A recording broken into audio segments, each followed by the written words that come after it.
Hi, this is Pauline from Tech Modeler channel in regards to my buddy build with switcher on the M1A2 Operation Iraqi Freedom 1/35 scale from Tamiya. I have actually completed the satin varnish over the base coat, and I gave it 2 light coats, and then I went to apply the decals. And for the decals I actually cut as much of the film off as I could to hopefully prevent a little bit of silvering. I don't think you ever completely get rid of it, but I think I've done a reasonable job of getting there. As you can see, and I've also then, once the decals were actually applied, I actually then gave a satin coat, couple of light satin coats over the top to sort of protect them a little bit as well. And it seems to have come out quite well, so that's good.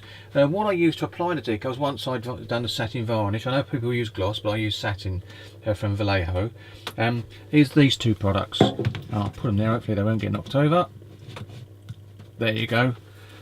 Oh, you can't see them, so that's no good, is it? So Micro Set there, which is the first one I use, and then when I'm actually trying to make things lay in there, I use Micro Sol, which is the one that really gets the decal soft. You've got to go careful because you can actually break up the decals if it's not, if you don't take care.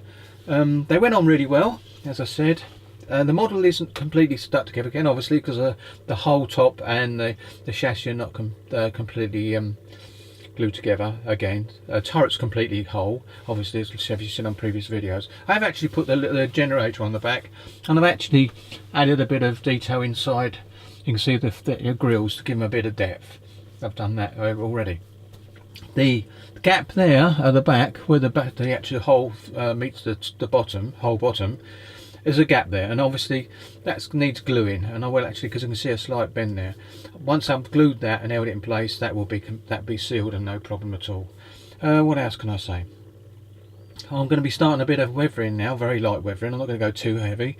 I've decided in regards to the storage to put some on it, obviously, put track links, the spare wheel and a few bags, but I've decided to go slightly different switcher. I'm going to actually underload mine because I don't want it to be, I'm thinking about if I was a commander in a vehicle, if I was going to action, I'd definitely want to have as little behind the turret, on the top of the turret as possible, because obviously I want to be able to see all the way around the viewpoints of the vehicle. So that's what I've decided on that, because I've noticed on some of the vehicles they don't always leave the base. If they're doing a day's operation, they leave with some thing, obviously storage on there, but not to the degree where it's overloaded, where it's, you know, because they know they're only out for, say, maximum 24 hours before they make their way back to base from a patrol. So that's my idea anyway. I don't know if that's exactly what happened, but that's the way I'm going.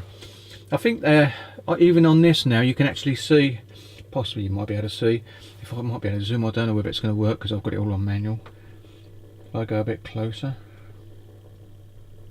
and go like that, there you go. I don't know if you can see, but the actual, no, it's not so clever really, is it? But I'll leave it like that anyway for now. But I think you can see what I mean by the decals have gone on quite well, and they're going to take a bit of weathering obviously now because they're clear coated. The gun barrel, a dodgy thing to do really, I suppose. Instead of putting a single decal in there, I actually did the same thing. I actually cut very finely to the barrel stripes, so every one of those stripes you can see, here's the decal, but it's been put on there individually, and with all the films, as much of the film as possible missing. And I think that worked quite well as well, because it does actually look painted on, which is what the effect most of us are trying to do. Now basically from this point on, I want to do a bit of dirt sanding underneath on the actual bottom chassis, a bit of wear and tear in regards to sand stuck underneath, not too much like I said, and a bit of pin washing, not too heavy again, but just a little bit of pin washing. And then once I've done that, then I will actually permanently fix the actual whole top to the whole bottom and glue the back so it's permanently in place. And then really it's a case of just checking putting the storage on that I'm going to put on there.